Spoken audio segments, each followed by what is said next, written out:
Once again, light and shadow. A lot of times people only see the shadow of the victim. But the light side of the victim is acknowledging when you are a victim, when you are being victimized, and learning how to empower yourself to set boundaries.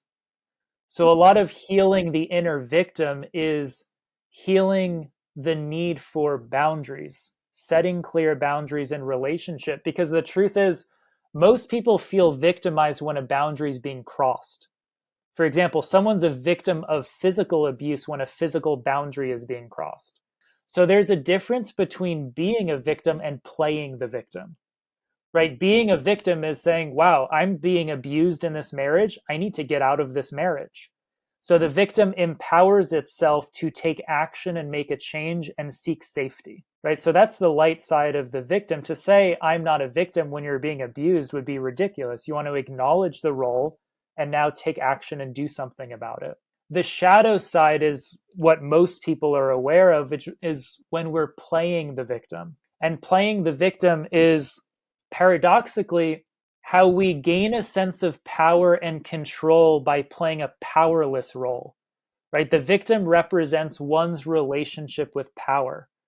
And we play a powerless victim role as paradoxically a power play of feeling more in control. Like, for example, I said as a child, I would play the victim through using pain and illness to get my emotional needs met from my father.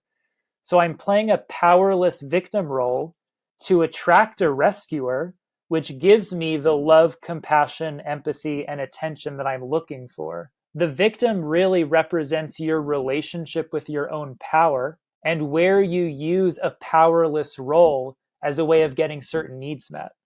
And this is a big thing for people on the healing journey, because a lot of people have learned to get emotional needs met through the victim archetype.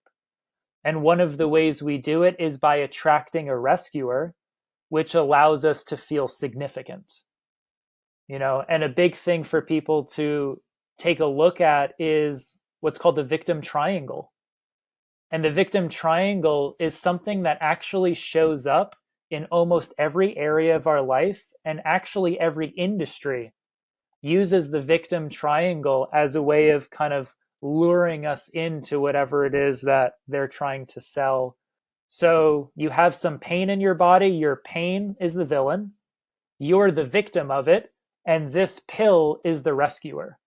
So you see how literally every industry is set to appeal to your victim archetype, your powerlessness, and now we give you a solution which allows you to feel rescued, which allows you to feel now more whole. It's really important to see these patterns so you can empower yourself with the awareness of when this is showing up in your life. Healing the victim archetype, like I said, is one of the absolute essentials to the healing process, because the victim is one of the key archetypes that gets a lot of its emotional needs met through pain, illness, or disease. So if you haven't yet healed the victim, it's very hard to get rid of illness, because there's too much gain in holding on to it.